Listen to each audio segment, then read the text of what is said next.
Okay, this is DBTV. I'm here with hotelier Richard Balfour-Lynn, who is the owner of Hush Heath vineyard in Kent. And so Richard, why have you gathered members of the wine trade here today? Well, it's really out of pride to show them our new winery. Today's the launch of the new winery, and to show them that the English can be as good as anyone in the world at making wine. So it's not just growing the fantastic grapes, but it's actually the winemaking environment we have here. A complete state-of-the-art, most modern winery anywhere in Europe, frankly. Okay. Well, we've just celebrated English Wine Week. Did you get involved with that? I didn't. We're not really open to the public as such, and we're a boutique winemaker.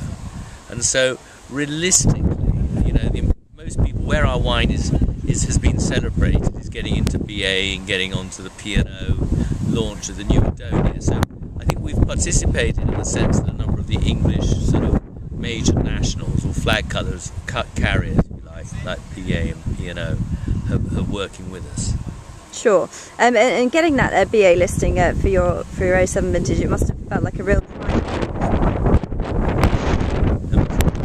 It is a triumph. I mean, I think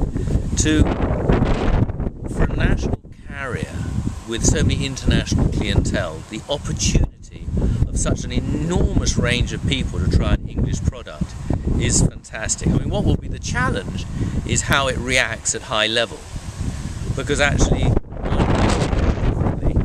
30,000 feet to drinking it on the ground. Sure. But that would be quite interesting. And so do you think that now we've got to the stage where English wine is as good as champagne? No, I think we're as good as a number of the top quality champagnes. They've got a history of a long time of understanding how to finesse their wines.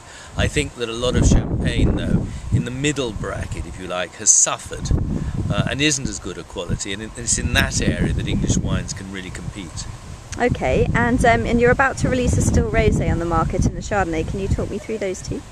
Well, I called the still rosé Nanette's English Rose after my daughter, and it's the 3 champagne grape varieties we used, and effectively it's the second pressing, because our first pressing went into the Balfour, and the vintage was so strong last year that we made a small amount of a still rosé to see how it went, and we tested it today. It was bottled yesterday and people seem to like it. And the Chardonnay, again, last year was such a warm vintage, we decided to make a couple of thousand bottles of Chardonnay, which again everybody drank from the tank today, and it was interesting, people seem to really enjoy it. It isn't oaked, so it is straight from the tank, and it's very fresh, it's very young, and I think, you know, slightly lemony, slightly citric, but people seem to really like it. Okay, and English sparkling certainly seems to be having something of a moment at the moment with the planting of the vineyard in Windsor Great Park. Yes. I guess that was a great endorsement for English wine. I think there's huge support for English wine. I worry slightly because a lot of people are coming in on the bandwagon, and I think the key for English wines is to retain its quality and its exclusivity, and to make sure it retains its pricing level. If it drops down too much, then the quality may well suffer. And I think a lot of people coming in don't recognise how hard it actually is from an agricultural perspective of growing great grapes.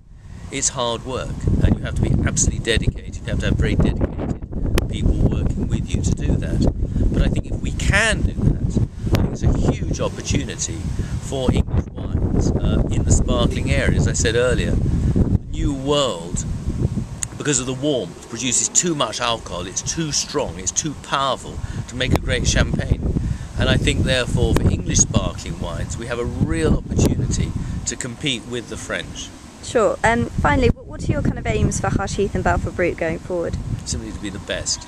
I'm ruthlessly interested in being the best, uncompromising in everything we do. When you walk round our estate, it's like a garden.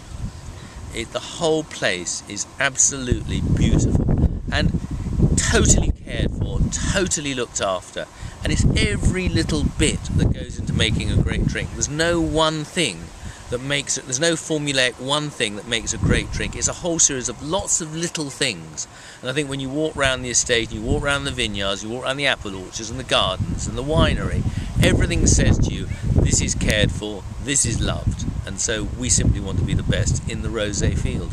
Richard Balfour-Lynn, thank you very much.